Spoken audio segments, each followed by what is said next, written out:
Hello दोस्तों, नमस्कार। आप देख रहे हैं यूट्यूब चैनल टेसी पॉइंट। उम्मीद करता हूँ आप सब लोग बहुत अच्छे होंगे और आपकी तैयारी बहुत ही बेहतरीन चल रही होगी। तो यूपी कैट की तैयारी के लिए इस चैनल पर जो है प्रैक्टिस सेशन लाए जा रहे हैं। तो ये हमारा आज पार्ट 5 होने वाला है, जिसमें हम सॉइल साइंस के बहुत ही बेहतरीन क्वेश्चंस को डिस्कस करेंगे, एनालिसिस करेंगे और उन्हें बहुत ही अच्छे से समझेंगे। तो चलिए वीडियो स्टार्ट करते हैं। तो वीडियो स्टार्ट करने से पहले आपको एक चीज़ बता दें, अगर आप जो है हमारे व्हाट्सएप ग्रुप को ज्वाइन करना चाहते हैं तो व्हाट्सएप ग्रुप की लिंक यहाँ पर हमने मेंशन कर रखी है। डिस्क्रिप्शन बॉक्स में भी आपको उसकी लिंक मिल जाएगी। इस पे जो है क्या होगा, अगर आप ये ग्रुप ज्वाइन कर लेते हैं तो अभी एंट्रेंस एग्जाम से लेके उसके आगे की जो भी प्रोसेस होगी, सारी प्रोसेस इस ग्रुप के माध्यम से सारे स्टूडेंट्स को बताई जाएगी। इससे पहले भी इस चैनल के माध्यम से बताई जा चुकी है, क्योंकि इस ग्रुप में यूनिवर्सिटी के भी स्टूडेंट जुड़े हुए हैं, जो वहाँ से पास आउट हो गए वो भी जुड़े हुए हैं। तो काउंसलिंग में कोई भी दिक्कत नहीं आएगी। कोई भी समस्या आएगी यूपी कैट से संबंधित, आप इस ग्रुप पर साझा कर सकते हैं। उसके अलावा आप यहाँ पर जो है जो हमारा टेलीग्राम चैनल है टेसी पॉइंट AGTA, आप इस QR कोड से ज्वाइन कर सकते हैं। और जो स्टूडेंट्स AGTA की तैयारी कर रहे हैं उनके लिए ये ग्रुप है, और जो नॉर्मल टेसी पॉइंट एग्रीकल्चर के लिए ज्वाइन करना चाहते हैं उनके लिए ये QR कोड दे रखा है। तो पहला क्वेश्चन है आपके स्क्रीन पर, विच soil particle has the largest size. तो कौन सा मृदाकण सबसे बड़े आकार का होता है, आपको ये बताना है। तो सबसे पहले आप समझिए मृदाकण होते कौन कौन से हैं। तो जो सॉइल पार्टिकल्स हैं उनकी बात करिए तो उसमें सबसे पहले आता है आपका सैंड, जो सबसे बड़ा होता है, फिर आता है सिल्ट और उसके बाद क्ले। ठीक है, ये 3 पार्टिकल्स होते हैं, इन्हीं से मिलके अलग अलग रेशियो में अलग अलग तरह की सॉइल का निर्माण होता है। ठीक है, तो ऑप्शन में यहाँ पर है क्ले, सिल्ट, सैंड और लोम। लोम जो है ना, ये इनका आइडियल कॉम्पोजिशन है, उससे मिलके लोम बनती है, जो 2 मिनट मृदा होती है हमारी। तो इस क्वेश्चन का जो राइट आंसर होगा वो यहाँ पर होगा सैंड, क्योंकि सैंड का साइज सबसे ज़्यादा होता है। यहाँ पर बड़े आकार का ही पूछा गया, जिसको हिंदी में रेत या बालू के नाम से जानते हैं।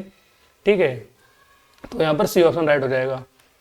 आप यहाँ पर देख पा रहे होंगे, जो रेत होता है या सैंड होता है, यह मृदा कणों में सबसे बड़े आकार का 0.05 to 2 mm के साइज का होता है।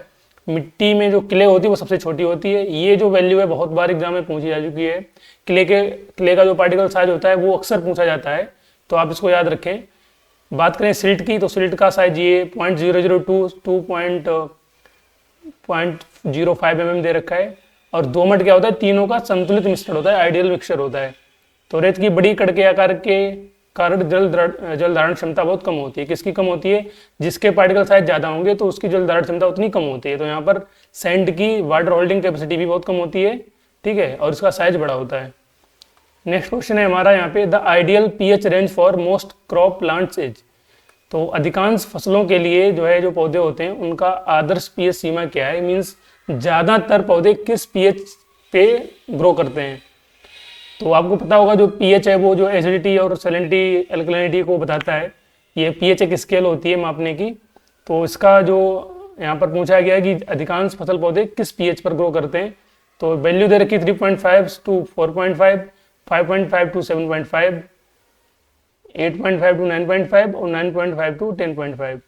तो दोस्तों यहाँ पर पूछा गया है मेजॉरिटी ऑफ क्रॉप प्लांट्स के लिए कौन सा pH रेंज सबसे बेटर रहता है। ठीक है, बात करेंगे इसके राइट आंसर की, तो वो होगा 5.5 to 7.5। ठीक है, ये जिस सीन क्या है ना कि अधिकांश पौधों के लिए आदर्श pH सीमा थोड़ा अम्लीय से उदासीन की ओर। जनरली तो हमारा जो हम देखते हैं वो 6.5 to 8.5 देखा जाता है, क्योंकि एग्जैक्ट 7 किसी भी सॉइल में नहीं मिलता है, ये केमिकल लैब में ही हमें देखने को मिलता है। बट फील्ड की बात करेंगे तो एक ये रेंज है। बट यहाँ पर हम देखेंगे ज़्यादातर पौधे कैसे होते हैं, वो थोड़ा अम्लीय से उदासीन की ओर, मीन्स जो लगभग 6 से 7 के बीच, 7.5 के बीच का जो pH वैल्यू होती है उसे पसंद करते हैं। तो यहाँ पर इस क्वेश्चन के हिसाब से राइट आंसर रहेगा 5.5 to 7.5। और आपको यहाँ पर बता दें जो ये स्केल होती है, ठीक है, तो इसमें हम अगर 7 से जितना नीचे की ओर जाएंगे तो यहाँ पर क्या होगा, इसकी जो अम्लीयता है वो बढ़ती जाती है। ठीक है, एसिडिटी जो है वो बढ़ती जाती है। और अगर 7 से 14 की ओर जब बढ़ेंगे तो यहाँ पर जो है क्षारीयता इसकी बढ़ती जाएगी। ठीक है, इसको एसिडिटी बोलते हैं, इसको अल्कलिनिटी बोलते हैं। तो यहाँ पर 5.5 to 7.5 वाला राइट आंसर हो जाएगा। नेक्स्ट क्वेश्चन की बात करें, soil texture depends upon the proportion of. तो जो मृदा की बनावट है, मीन्स मिट्टी जिन कणों से मिलकर बनी है, उनका अनुपात किस पर निर्भर करता है। तो ऑप्शन है organic matter, soil water, soil microbes और सैंड, सिल्ट, क्ले। तो दोस्तों जो सॉइल टेक्सचर होता है, पहली बात ये एक ऐसी सॉइल टेक्सचर एक ऐसा गुण है मिट्टी का जो कभी चेंज नहीं होता है। ठीक है, तो इसका जो रेशियो होता है वो होता है सैंड सिल्ट क्ले का जो आपस में रेशियो होता है वही सॉइल टेक्सचर का निर्माण करता है। तो यहाँ पर सी ऑप्शन राइट हो जाएगा। ठीक है, इसको थोड़ा और समझ लेते हैं अच्छे से। ये सारे क्वेश्चन बहुत ही सिलेक्टिव हैं दोस्तों। तो यहाँ पर दे रखा है सैंड सिल्ट क्ले, रेत गाद और मिट्टी। ठीक है, सैंड सिल्ट एकदम बीच वाला होता है ना, सैंड से छोटा और क्ले से थोड़ा बड़ा। तो सॉइल टेक्सचर में सैंड सिल्ट क्ले के अनुपात पर निर्भर करती है। यह एक स्थायी प्रॉपर्टी है, मीन्स ये चेंज नहीं होती, परमानेंट प्रॉपर्टी है। अनुपात के आधार पर मृदा को दोमट, रेतीली और क्लेई आदि वर्गों में बांटा जाता है। तो दोस्तों जो सैंड सिल्ट क्ले 3 कण है, आप समझिए इनको अगर हम अलग अलग अनुपात में मिलाते हैं तो अलग अलग तरह की मिट्टी का निर्माण होता है। आप यहाँ पर ये USDA सॉइल टेक्सचर ट्रायंगल समझ सकते हैं। जैसे हम यहाँ पर पहले बात करें सैंड की, सैंड में क्या है, पहला है 85, मीन्स 85% लगभग सैंड है, 10% यहाँ पर सिल्ट है और 5% क्ले है। ठीक है, तो ये कौन सी सॉइल मानी जाएगी, सैंडी सॉइल मानी जाएगी।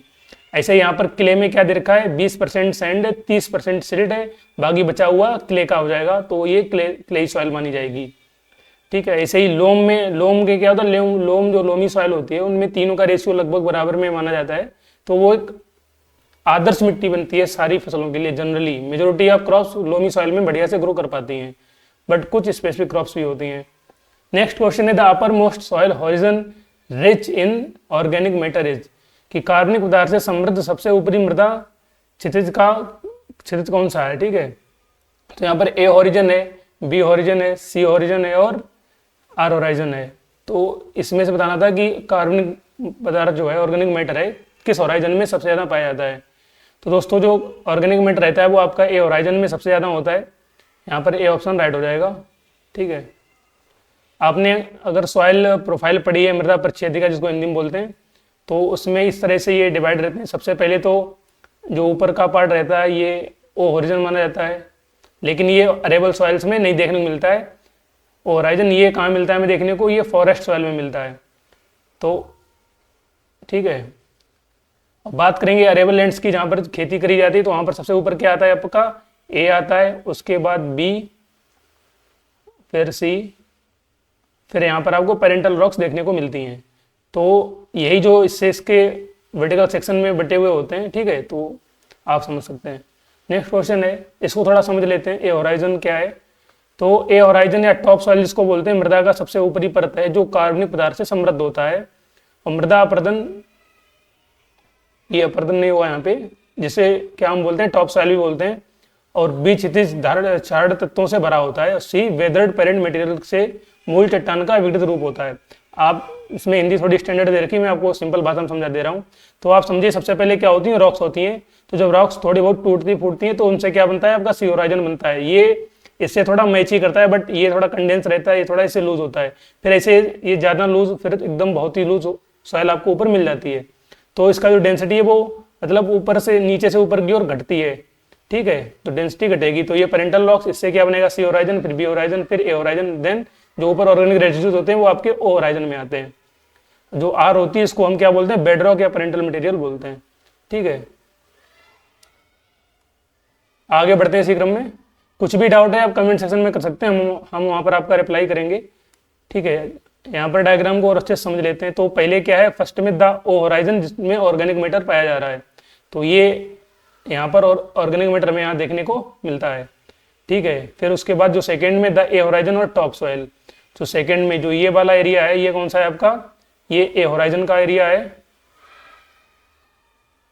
जिसको हम क्या बोल रहे हैं, टॉप सॉइल भी बोल रहे हैं। फिर आता है आपका बी हॉराइजन और सब सॉइल। तो बी हॉराइजन थर्ड नंबर पे, तो ये जो है आपकी ये सब सॉइल है। फिर आता है द सी हॉरिजन और बेड रॉक, तो ये है आपके सी हॉरिजन से बेड रॉक भी देखने को मिल रहा है। ठीक है, आगे बढ़ते हैं। Which instrument is use to measure soil pH, तो मिट्टी का जो पीएच है उसे मापने के लिए कौन सा उपकरण प्रयोग किया जाता है। तो ऑप्शन में है हाइग्रोमीटर, बैरोमीटर, पीएच मीटर और लैक्टोमीटर। तो दोस्तों हाइग्रोमीटर से तो हम मॉइस्चर को मेजर करते हैं, नमी को मापते हैं। बैरोमीटर से वायुमंडल का दाब मापा जाता है। लैक्टोमीटर से दूध, जो दूध मिल्क होता है उसकी प्योरिटी मापते हैं, दूध की शुद्धता मापते हैं। और पीएच मीटर से सॉइल का पीएच मापा जाता है। तो ये तो बहुत ही सिंपल क्वेश्चन था। तो यहाँ पर pH मीटर राइट हो जाएगा। यहाँ पर डायग्राम देख लेते हैं। तो यहाँ पर एक pH मीटर की वैल्यू हमने pH मीटर का एक डायग्राम दे रखा है, आप देख सकते हैं इस तरह से। यहाँ पर एक नोड होती है, उससे ये pH को मापता है। अब आप डायग्राम को आसानी से देख सकते हैं, समझ सकते हैं कि इसमें किस तरह से इसको मापते हैं। आपको एक बार बताते हैं यहाँ पे। तो जो आप ये डायग्राम देख पा रहे होंगे, इसमें जो है ये तो यहाँ पर इसका मॉनिटर दे रखा है जिसमें वैल्यू लिख के आ रही है। यहाँ पर एक इसका नोड होता है, उसको केमिकल में डालते हैं, फिर जो भी केमिकल की pH वैल्यू होती है वो हमें यहाँ डिस्प्ले पे दिख जाती है। ठीक है, तो ये pH मीटर इस तरह से काम करता है। नेक्स्ट क्वेश्चन की बात करें तो अगला क्वेश्चन है saline soils are mainly characterized by. तो जो लवड़ी मृदाएं होती हैं मुख्य रूप से किस विशेषता से पहचानी जाती हैं? तो इसमें तो पहला है low soluble salts, high soluble salts, high organic matter और हाई नाइट्रोजन। तो ये भी नहीं होगा, ये भी नहीं होगा। अब बात है यहाँ पे सैलाइन सॉइल्स की। तो सैलाइन सॉइल्स में सॉल्ट्स ज़्यादा देखने को मिलेंगे हमें। तो यहाँ पर बी ऑप्शन राइट हो जाएगा, ए ऑप्शन गलत हो जाएगा। तो इसमें हाई सोल्यूबल सॉल्ट्स हमें देखने को मिलते हैं। ठीक है, आगे बढ़ते हैं। आप यहाँ पर एक डायग्राम देख सकते हैं जो सैलाइन सॉइल का हमने यहाँ पर मेंशन कर रखा है। तो जो सैलाइन सॉइल्स होती हैं इसमें जो इलेक्ट्रिकल कंडक्टिविटी की वैल्यू होती है ये 4 से ज़्यादा होती है। इनकी यूनिट याद रख लेना, pH 8.5 से कम होता है। तो ये सारी वैल्यू यहाँ पर हमने मेंशन कर रखी है। और इन मृदाओं में जिप्सम का प्रयोग नहीं किया जाता है। नेक्स्ट क्वेश्चन की बात करें, विच nutrient is most commonly deficient in Indian soils. तो जो भारतीय मृदाएं हैं उनमें कौन सा तत्व सबसे कम पाया जाता है, जनरली देखा जाता है? तो ऑप्शन में नाइट्रोजन है, कैल्शियम है, सोडियम है और मैग्नीशियम है। तो दोस्तों इंडियन सॉइल्स में नाइट्रोजन बहुत ही कम पाई जाती है, तो यहाँ पर ये ऑप्शन राइट हो जाएगा। नेक्स्ट क्वेश्चन बात करें तो इसको समझ भी लेते हैं। देखो यहाँ पर एक नाइट्रोजन डेफिशिएंट प्लांट्स की लीफ दिखाई जा रही है, जिसमें ये येलोइंग हमें देखने को मिल रही है। किसकी वजह से होती है? नाइट्रोजन की कमी की वजह से होती है। ठीक है, तो इसके लिए इसकी सप्लाई के लिए हमें यूरिया DAP अप्लाई करना पड़ता है। तो जनरली यूरिया जो है इसका मतलब देखा जाए बहुत ही फेमस सप्लीमेंट माना जाता है नाइट्रोजन का। नेक्स्ट क्वेश्चन है soil erosion caused by running water is called. तो बहते हुए जल द्वारा मिट्टी का जो क्षरण होता है, नुकसान होता है, इरोजन होता है, वो क्या कहलाता है? तो यहाँ पर है wind erosion, seat erosion, glacier erosion और स्प्लैश इरोजन। तो दोस्तों यहाँ पर आपको एक पॉइंट याद रखना है, बाई रनिंग वाटर। ठीक है, जब पानी बहता है सतह पर तब उससे जो अपरदन होता है उसको क्या बोलते हैं? तो वायु अपरदन तो होगा नहीं क्योंकि जल का पूछा गया है, और ग्लेशियर भी नहीं होगा और ना ही ये स्प्लैश होगा। स्प्लैश तो वो होता है जब बारिश होती है और बारिश का जो बूंद जब मिट्टी पड़ता है तो जो यहाँ की सॉइल के जो कण हैं वो दूर गिरते हैं जाके, तो वो होता है स्प्लैश। तो सीट इरोजन जो है वो यहाँ पर ये राइट हो जाएगा एकदम, क्योंकि सीट से आप क्या समझ रहे होंगे? पूरी एक परत, समझे? तो यहाँ पर आपका बी ऑप्शन राइट हो जाएगा। जैसे सपोज दैट ये आपका फील्ड है और जिसपे थोड़ा हमें ढलान देखने को मिल रहा है इस साइड की ओर। तो क्या होगा, जैसे बारिश हुई तो पहले पानी पूरे में जमा होगा, फिर धीरे धीरे पानी क्या करेगा, इस तरफ बहना शुरू कर देगा जिस तरफ स्लोप होगा। तो इसके जो खेत की ऊपर की एक परत होगी पूरी इस मिट्टी पानी के साथ घोल बन के बह जाएगी। तो पूरी एक देखा एक सीट का पूरा एक परत का नुकसान हो गया ऊपर से। तो यही क्या है? सीट इरोजन है। और ये बहुत ही नुकसानदायक होता है क्योंकि इसमें जो भी आपके पोषक तत्व होते हैं मिट्टी में वो सब इसके साथ बह जाते हैं और खेत की फर्टिलिटी कम हो जाती है। ठीक है, जैसे आप यहाँ देख पा रहे होंगे ये जो भी पूरा खेत रहा होगा, आसपास का जो पूरा एरिया है, यहाँ से ये सब पानी बह के चला जाता है और पानी के साथ मिट्टी भी चली जाती है जिसमें पोषक तत्व होते हैं। तो पूरी एक सीट चली जाती है। इसको जो है किसानों को लेके बहुत ही इसमें समस्या रहती है। तो सीट इरोजन बहते जल द्वारा मृदा की पतली समान परत को हटने कहते हैं। और जो स्प्लैश होता है, स्प्लैश में क्या होता है, बारिश की बूंदें जब गिरती हैं जमीन पे तब जो कण छिटक के गिरते हैं जाके उसको स्प्लैश इरोजन बोलते हैं। विंड इरोजन वायु के द्वारा होता है और ग्लेशियर वाला जो ग्लेशियर्स वाले एरिया होते हैं वहां पर देखने को मिलता है। ठीक है, ये जो है एक तो इसमें समस्या क्या है कि इसमें पता नहीं चल पाता है कि सीट इरोजन हो गया नहीं हो गया, क्योंकि बहुत ही बारीकी से होता है लेकिन इसमें नुकसान बहुत ज़्यादा होता है। नेक्स्ट बढ़ते हैं, इसे किसानों की मौत की भी संज्ञा दी गई है। नेक्स्ट क्वेश्चन है black cotton soil is also known as. तो काली कॉटन मिट्टी को किस नाम से जाना जाता है? कॉटन मीन्स कपास मिट्टी। तो ऑप्शन में लेटेराइट है, एल्यूवियल है, डिजर्ट सॉइल है और रेगुलर सॉइल है। तो आप कभी भी क्वेश्चन करें तो ट्राई करेंगे क्वेश्चन में जो ऑप्शन है उनको हम डिटेक्ट कैसे करें कौन सा गलत है। तो एलिमिनेट टेक्नोलॉजी का यूज करिए, एलिमिनेट टेक्निक यूज करिए, जिससे डिजर्ट सॉइल तो होगी नहीं, तो ये गलत हो जाएगा। एल्यूवियल सॉइल वहाँ होती है जहाँ नदियाँ पाई जाती हैं और ये मिट्टी काली कॉटन मिट्टी नहीं जानी जाती, तो ये भी गलत हो जाएगा। लेटराइट सॉइल भी नहीं होगी, तो यहाँ पर रेगुलर सॉइल आपकी राइट हो जाएगी। ठीक है, तो यहाँ पर सी ऑप्शन राइट होगा, रेगुलर सॉइल। इसका एक्सप्लेनेशन देख ले रहे हैं। तो काली कपास मिट्टी जो है उसको रेगुलर सॉइल भी बोला जाता है। इसमें मोंट मोरिलोनाइट मिट्टी क्ले से बनी होती है, जिसमें उच्च जल धारण क्षमता और सेल्फ फ्लोइंग का गुण होता है। आप ये समझिए, एक तो इसमें जो वाटर होल्डिंग कैपेसिटी होती है सबसे ज़्यादा होती है, और जो सेल्फ फ्लोइंग नेचर का है इसमें क्या है कि इसमें क्या होता है, मिट्टी सिकुड़ती है जब सूखती है, जब गीली होती है तो फैलती है। तो इसमें क्या होता है, दरारें पड़ जाती है तो मिट्टी अपने आप चटक जाती है। तो इससे क्या होता है कि इसको हम बोलते हैं सेल्फ फ्लोइंग, अपने आप इसमें फ्लोइंग हो जा रही है नेचुरली। और ये जनरली कहाँ पाई जाती है, ये डेक्कन प्लेटू में पाई जाती है। दक्षिण के जो पठार हैं, महाराष्ट्र साइड का जो क्षेत्र है उसमें ये पाई जाती है। तो ये है आपकी ब्लैक कॉटन सॉइल। आगे बढ़ते हैं। विच soil colloid has the highest CAC cation exchange capacity. तो किस मृदा कोलॉइड की CAC सबसे ज़्यादा होती है? ऑप्शन में है सैंड, सिल्ट, ग्रेवल और ह्यूमस। तो दोस्तों सैंड की नहीं होती है, गलत है ये, ना ही सिल्ट की होती है और ना ही ग्रेवल की होती है। तो जो ह्यूमस है उसकी कैटायन एक्सचेंज कैपेसिटी सबसे ज़्यादा होती है, क्योंकि इसमें ऑर्गेनिक मैटर बहुत ज़्यादा पाया जाता है। ऑर्गेनिक मैटर का ही एक ये डेवलप्ड फॉर्म होता है देखा जाए तो यहाँ पर आप देख पा रहे होंगे। तो ह्यूमस में सबसे ज़्यादा CAC पाई जाती है, 200 सीमोल पर केजी से ज़्यादा पाई जाती है। ठीक है, और यहाँ पर सारी वैल्यू हमने दे रखी है, क्ले की भी दे रखी है, सिल्ट की भी दे रखी है और रेत की भी दे रखी है। तो यहाँ पर स्टेज 1 में आप देख पा रहे होंगे, ये जो है क्रॉप्स के रेसिड्यूज हैं, जो बचा कुचा अवशेष है वो है। उसमें जब ये फर्मेंटेशन हुआ, डिकम्पोजिशन हुआ, तो माइक्रोब्स ने इस पर अटैक किया।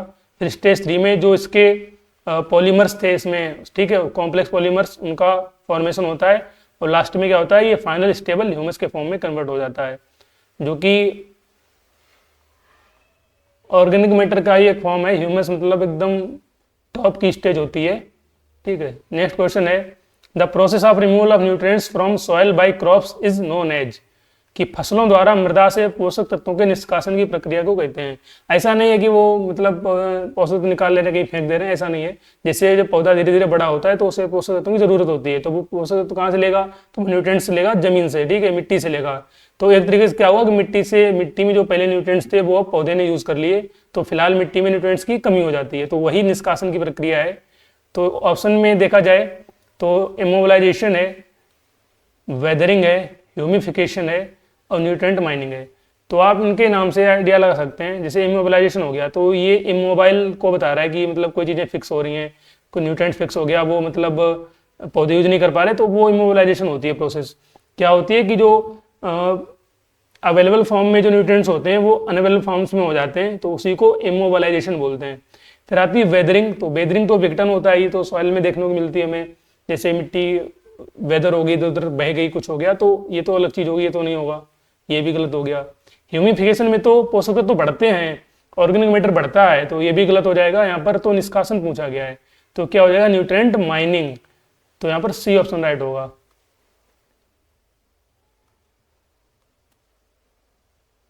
ठीक है, आपको अगर ये कंटेंट की PPT चाहिए तो आप हमें बताएं, हम आपको टेलीग्राम चैनल पर प्रोवाइड करा देंगे। जितनी प्रैक्टिस कर लेंगे आपको उतनी एग्जाम में हेल्प होगी, जितने कॉन्सेप्ट समझ लेंगे, तो बने रहिए। नेक्स्ट क्वेश्चन है, इसका एक्सप्लेनेशन भी देख लेते हैं। मैं आपको बता ही दिया हूँ क्या क्या था, इमोलाइजेशन भी बता दिया हूँ, वेदरिंग बता दिया हूँ, ह्यूमिफिकेशन बता दिया हूँ। ठीक है, तो नेक्स्ट क्वेश्चन है, which gas is mainly responsible for aeration problems in water logged soil. तो जल जमी मृदाओं में, मीन्स जिन मिट्टियों में पानी भर जाता है, तो उसमें जो एयरेशन है, मीन्स हवा का आना जाना, उसे कौन सी गैस रोकती है, कौन सी गैस इसके लिए जिम्मेदार है, ठीक है, एयरेशन प्रॉब्लम्स के लिए। तो ऑप्शन में oxygen, nitrogen, hydrogen and carbon dioxide. तो भाई जिन जमीनों में, जिन मिट्टियों में, मृदाओं में जब पानी भर जाता है तो वहाँ पर ऑक्सीजन की तो बहुत कमी देखने को मिलती है, तो ये तो गलत हो जाएगा। नाइट्रोजन भी गलत हो जाएगा और हाइड्रोजन भी गलत हो जाएगा। लेकिन जो कार्बन डाइऑक्साइड है ये बहुत ही रिस्पॉन्सिबल रहती है एयरेशन प्रॉब्लम्स को लेके, तो यहाँ पर आपका C ऑप्शन राइट होगा। ठीक है, तो यहाँ पर देख सकते हैं वाटर लॉग्ड मृदाओं में कार्बन डाइऑक्साइड का संचय होता है, मतलब ये वहाँ पर CO2 स्टोर होने लगती है, जो कि दूसरी गैसों के लिए एयरेशन में प्रॉब्लम क्रिएट करती है। CO2 जल में घुलकर कार्बोनिक एसिड बना लेती है, जो pH को कम करती है। ठीक है, तो ये कैसे बनाती है, जैसे ये आपका वाटर है और ये आपकी CO2 है। ये मिलके क्या बना लेता है, ये कार्बोनिक एसिड बना लेता है। ये ऑक्सीजन इसके साथ कंबाइन करके H2CO3 कार्बोनिक एसिड बना देती है, ठीक है। जिससे क्या होता है, सॉइल का पीएच कम होने लगता है और वहाँ पर एसिडिटी बढ़ जाती है, ठीक है, एसिडिटी बढ़ जाती है। तो ऑक्सीजन की कमी हो जाती है, जिससे एनारोबिक कंडीशन से जड़ों की सांस रुकती है, मीन्स रूट्स को ऑक्सीजन नहीं मिल पाती है। तो फिर वहाँ पर H2S और मीथेन जैसी गैसें बनने लगती हैं, ठीक है। तो इससे समस्या होती है एरेशन में। तो कौन सी गैस रिस्पॉन्सिबल थी, वो थी आपकी कार्बन डाइऑक्साइड। नेक्स्ट क्वेश्चन है 13th क्वेश्चन हमारा, the movement of water from lower to upper soil layers is called. निचली से ऊपरी मृदा परतों तक जल के गमन को क्या कहते हैं, मीन्स मिट्टी की नीचे परत से पानी अगर ऊपर आ रहा है तो इस प्रोसेस को क्या बोलते हैं, ये पूछा गया है। तो पहला तो है परकोलेशन, ये तो गलत है एकदम। इन्फिल्ट्रेशन, ये तो पानी इसमें अंदर जाता है।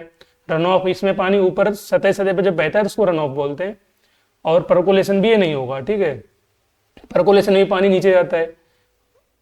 फिर यहाँ पर है कैपिलरी राइज, इससे पानी ऊपर आ रहा है इस प्रोसेस में, क्योंकि इसे जो सपोज दैट ये फील्ड है, ये नीचे मिट्टी के कण वगैरह हैं, ठीक है। तो यहाँ पर क्या होता है, आपस में यहाँ पे जो भी कण रहते हैं उनके बीच में एक ट्यूब सी बनी रहती है, कैपिलरीज बनी रहती है, छोटी छोटी, बहुत छोटी छोटी। तो इन्हीं कैपिलरीज के माध्यम से वाटर क्या होता है, वो धीरे धीरे ऊपर आता है। तो वही कैपिलरी राइज केस का उत्थान बोलते हैं, ठीक है। तो इसका सी ऑप्शन यहाँ पे राइट हो जाएगा। अगले क्वेश्चन की बात करें तो आप यहाँ पर एक बार देख सकते हैं इसको अच्छे से। ये देखो फाइन सैंड है, कोरस सैंड है, ठीक है। तो यहीं पर क्या पोर साइज रिलेशनशिप यहाँ पर दे रखी है। तो आप ये समझिए, जो कैपिलरीज होती हैं, छोटी छोटी केसिकाएं होती हैं, नली सी होती हैं, ट्यूब सी, उनसे क्या होता है, पानी धीरे धीरे ऊपर आता है, ठीक है। जबकि परकोलेशन में जल ऊपर से नीचे जाता है, मैं आपको बता चुका हूँ। इन्फिल्ट्रेशन में भी जस्ट फर्स्ट लेयर को क्रॉस करता है तो इन्फिल्ट्रेशन बोलते हैं। और सतह पर अगर बहता है, नीचे नहीं जा रहा है, तो उसको रन ऑफ बोलते हैं। फिर gypsum is commonly used for reclamation of. तो जिप्सम का यूज किन किन प्रकार की मिट्टियों के सुधार के लिए किया जाता है, वो पूछा गया है। तो ऑप्शन में एसिडिक सॉइल, एल्कली सॉइल्स, लवड़ी सॉइल्स और पीटी सॉइल्स। जो पीटी मीन्स दलदली मृदाएं जो होती हैं, ठीक है, मार्सी या दलदली टाइप की। तो दोस्तों जो जिप्सम का यूज होता है वो एल्कली सॉइल्स को ठीक करने के लिए किया जाता है। जो क्षारीय मृदाएं होती हैं जिनका pH 7 से ज़्यादा होता है, तो इसका फार्मूला है कैल्शियम सल्फेट और ये 2H2O करके इसका फार्मूला है, जिसका मृदा सुधार में प्रयोग किया जाता है, ठीक है। इसमें क्या होता है, जो अतिरिक्त सोडियम है को बाहर निकालकर कैल्शियम डबल पॉजिटिव प्रदान करता है, जिससे ये मृदाएं ठीक होती हैं। नेक्स्ट क्वेश्चन की बात करें, यहाँ पे एक चीज़ और बता दें, क्षारीय में जिप्सम का यूज करते हैं और अम्लीय मृदाओं में चूने का उपयोग करते हैं। और जो पिटी सॉइल्स होती हैं उनमें जल निकास की आवश्यकता होती है, ठीक है। और लवड़ी मृदाओं में जिप्सम नहीं लगाते हैं, उनमें क्या बस उनमें लीचिंग करा देते हैं पानी भर के। नेक्स्ट क्वेश्चन है, which of the following is secondary nutrient. तो द्वितीयक पोषक तत्व कौन सा है वो बताना है। ऑप्शन है नाइट्रोजन, फॉस्फोरस, सल्फर, पोटेशियम। तो दोस्तों यहाँ पर सही होगा आपका, वो होगा सल्फर। यहाँ पर डी ऑप्शन राइट होगा। पहले आपको यहाँ पर हम बता दें, तो ये यहाँ पर सेकेंडरी न्यूट्रिएंट्स पूछे गए थे। तो पहले मैं आपको प्राइमरी न्यूट्रिएंट्स बता दे रहा हूँ। तो प्राइमरी न्यूट्रिएंट्स होते हैं, ठीक है। तो प्राइमरी न्यूट्रिएंट्स में आपके NPK आते हैं। और जो सेकेंडरी न्यूट्रिएंट्स होते हैं, इसमें जो है Ca, Mg और यस कैल्शियम, मैग्नीशियम, सल्फर इस सेकेंडरी न्यूट्रिएंट्स होते हैं। तो यहाँ पर आप ऑप्शन देख पा रहे होंगे, यहाँ पर ना ही कैल्शियम था ना ही मैग्नीशियम था, सल्फर ऑप्शन में दिया गया था, तो सल्फर आपका राइट हो जाएगा। अगले क्वेश्चन की बात करें, यहाँ पर देखो डिटेल में बता भी रखा है। सल्फर एक सेकेंडरी पोषक तत्व है, नाइट्रोजन, फास्फोरस, पोटेशियम प्राइमरी है, कैल्शियम, मैग्नीशियम, सल्फर ये सेकेंडरी है। इनकी पौधों में मध्यम मात्रा की आवश्यकता होती है। और सल्फर किस में हेल्प करता है, प्रोटीन बनाने में हेल्प करता है। ये सल्फर के ग्रेन्यूल्स आप देख सकते हैं, यहाँ डायग्राम में मेंशन किए हुए हैं। अगला क्वेश्चन है हमारा यहाँ पे, soil formed by transportation and deposition is called. ऐसी मिट्टी जो परिवहन और निक्षेपण द्वारा बनी होती है, मीन्स जो बह के दूसरी जगह जाती है, ट्रांसपोर्ट होती है, डिपोजिट होती है, वो सॉइल क्या कहलाती है, ठीक है। तो ऑप्शन में है यहाँ पे आपका रेजिडुअल सॉइल्स, पेडल्फर, पेडेकॉल और परिवहित मृदा। तो नाम से ही समझ में आ रहा होगा, यहाँ ट्रांसपोर्टेशन लिखा है, यहाँ ट्रांसपोर्टेड सॉइल लिखा है, तो आपका बी ऑप्शन राइट हो जाएगा।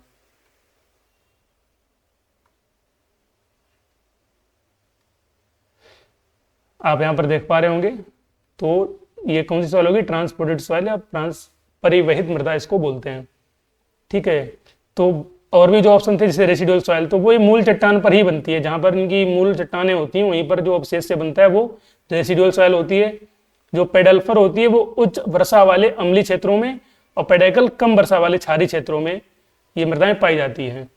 तो भारत की जो जलोढ़ मिट्टी है, एल्यूवियल सॉइल, वो किस तरह की सॉइल है? ट्रांसपोर्टेड सॉइल है, मीन्स नदियों द्वारा बहा के लाई गई मिट्टी रहती है, ठीक है। तो ये ट्रांसपोर्टेड सॉइल है। आप यहाँ पर डायग्राम में देख पा रहे होंगे इस तरह से, जो ये ऑरेंज कलर में हमने दे रखा है, तो ये क्या है? यहाँ पर बहुत सारी नदियां हैं, ठीक है। तो ये नदियों द्वारा बहा कर लाई गई मिट्टी क्या कहलाती है? ट्रांसपोर्टेड सॉइल कहलाती है। फिर the downward movement of clay particles is known as, जो क्ले के पार्टिकल्स होते हैं उनका डाउनवर्ड मूवमेंट क्या कहलाता है? ऑप्शन में एलुविएशन, इल्यूविएशन, पोर्जोलाइजेशन और कैल्सिफिकेशन। तो यहाँ पर जो राइट आंसर होगा वो होगा एल्यूविएशन, ठीक है। यहाँ से अक्सर क्वेश्चन देखने को मिलते हैं। तो एल्यूविएशन में क्या होता है? पदार्थों को नीचे की ओर, ए से बी होराइजन की ओर जाना क्या कहलाता है? एल्यूविएशन कहलाता है। जबकि जो एल्यूविएशन है ई वाला, ये ऊपरी परत से पदार्थों का हटना है, तो जो हटती हैं तो उनको हम एल्यूविएशन बोलते हैं। और जबकि जो क्ले पार्टिकल का क्वेश्चन था वो एल्यूविएशन में है। पोर्टलाइजेशन में क्या होता है? अत्यधिक अम्लीय मृदा बनाना। और कैल्सिफिकेशन में कैल्शियम कार्बोनेट जब जमा हो जाता है, मीन्स जिन मिट्टियों में कैल्शियम कार्बोनेट ज़्यादा जमा हो जाता है वहाँ पर क्या हमें प्रोसेस देखने को मिलती है? वहाँ पर हमें कैल्सिफिकेशन देखने को मिलता है। और जो एसिडिक सॉइल रहती है वहाँ पर हमें पोर्टलाइजेशन प्रोसेस देखने को मिलती है, वहाँ पर पोर्टोल्स का फॉर्मेशन होता है। जब सॉइल आंसर लेक्चर होगा बहुत ही बेहतरीन तरीके से आप समझा देंगे। फिर भी कोई डाउट है तो आप हमें कमेंट में कर दें, वहाँ पर भी आपका रिप्लाई कर देंगे, ठीक है। क्योंकि अभी टाइम कम है तो हमें प्रैक्टिस सेशन ज़्यादा से ज़्यादा लेने पड़ेंगे ताकि आपकी प्रैक्टिस अच्छी हो पाए। फिर है which factor does not affect soil formation, तो इनमें से ऐसा कौन सा कारक है जो मिट्टी के निर्माण को प्रभावित नहीं करता है? तो पहला क्लाइमेट है, पेरेंटल मटेरियल है, टाइम है और मूनलाइट है। तो भाई क्लाइमेट तो डायरेक्ट करती है, ये भी करता है, पेरेंट मटेरियल भी करता है क्योंकि इससे ही सॉइल बनती है, और टाइम भी करता है क्योंकि टाइम जितना टाइम बीतता जाएगा उस हिसाब से उसमें मतलब वेदरिंग बहुत सारी चीज़ें हमें देखने को मिलती हैं। बट मूनलाइट का ऐसा कुछ खास इफेक्ट नहीं पड़ता है। तो यहाँ पर नहीं वाला पूछा गया था तो डी वाला राइट हो जाएगा, ठीक है। तो जो सॉइल फॉर्मेशन की प्रोसेस में तो पहला सबसे मेन चीज़ तो पेरेंट मटेरियल है क्योंकि सही सॉइल बनेगी। फिर क्लाइमेट है, ऑर्गेनिजम्स हैं, माइक्रोब्स हैं, प्लांट्स हैं, रिलीफ है, टाइम है, ठीक है। ये सारे फैक्टर हैं सॉइल फॉर्मेशन के, ठीक है। 19वां क्वेश्चन है हमारा, the major source of organic matter in soil, तो मिट्टी में कार्बनिक पदार्थ का मुख्य स्रोत क्या है? तो रॉक्स, ये रॉक्स तो में तो होता ही नहीं कुछ, सैंड पार्टिकल्स में भी कुछ नहीं होगा। और फर्टिलाइजर, ये यहाँ पर जो है ऑर्गेनिक मैटर का पूछा गया है, ठीक है, तो ये भी नहीं होगा। तो यहाँ पर प्लांट रेसिड्यूज होंगे जो पौधों के अवशेष होते हैं। नेक्स्ट है, यहाँ पर आप देख पा रहे होंगे लास्ट हमारा क्वेश्चन इसमें होने वाला है, which Indian soil is richest in potash, तो भारत की कौन सी मिट्टी में पोटास सबसे ज़्यादा पाया जाता है? ऑप्शन में laterite soil, black soil, desert soil और माउंटेन सॉइल, ठीक है। तो ये यहाँ पर 4 ऑप्शन दिए गए। इसका जो राइट आंसर होगा वो होगा आपका ब्लैक सॉइल। तो ब्लैक सॉइल में पोटास की मात्रा ज़्यादा पाई जाती है, जिसको हम रेगुलर सॉइल भी बोलते हैं, क्योंकि ये मिट्टी जो है बेसाल्टिक चट्टानों से बनी होती है जो पोटेशियम और लोहे से समृद्ध होती है। लेटेराइट में अब बात करें लेटेराइट की, तो लेटेराइट में लोहा, एल्यूमिनियम ज़्यादा होता है, और रेगिस्तानी मिट्टी में फास्फोरस ज़्यादा रहता है, और पर्वतीय मिट्टियों में कार्बनिक ज़्यादा रहता है, कार्बनिक पदार्थ ज़्यादा रहता है। तो ये हर तरह की मिट्टी का यहाँ पर एक्सप्लेनेशन दे रखा है। दोस्तों बात सिर्फ क्वेश्चन और ऑप्शन की नहीं है, जो इनके एक्सप्लेनेशन है वो आपको बहुत अच्छे समझने चाहिए, क्योंकि उसमें एक क्वेश्चन के साथ हम 4 क्वेश्चन को डिस्कस कर लेते हैं। तो जरूरी नहीं कि जो क्वेश्चन हम बताएं वो आए, हो सकता है एक्सप्लेनेशन क्वेश्चन देखने को मिल जाए, क्योंकि एक्सप्लेनेशन में भी बहुत से पॉइंट हम कवर करते हैं। आप यहाँ डायग्राम में देख पा रहे होंगे, यहाँ पर जो है richest potash Indian soil, black soil यहाँ पर आपके सामने डायग्राम में दिखाई जा रही है। तो दोस्तों अगर आप यूपी कैट के लिए बाकी में सीरियस हैं तो आप ये व्हाट्सएप ग्रुप हमारा ज्वाइन कर सकते हैं, ठीक है। इसकी लिंक आपको डिस्क्रिप्शन बॉक्स में मिल जाएगी। उसके अलावा हमारा टेलीग्राम चैनल भी ज्वाइन कर सकते हैं। तो उम्मीद करता हूँ आज का लेक्चर आपको अच्छा लगा होगा। अगर आपको हमारे चैनल पर नए हैं तो चैनल को सब्सक्राइब कर सकते हैं। बाकी हमसे जुड़ने के लिए बहुत बहुत धन्यवाद। तब तक के लिए नमस्कार। पढ़ते रहिए, सिलेक्शन लीजिए। जितनी ज़्यादा प्रैक्टिस कर लेंगे उतनी एरर होने के चांस कम रहेंगे, उतने कॉन्सेप्ट ज़्यादा डेवलप होंगे आपके, और आप अच्छी रैंक ला पाएंगे। तो हमसे जुड़ने के लिए बहुत धन्यवाद। तब तक के लिए नमस्कार। जय हिंद, जय भारत। पढ़ते रहिए।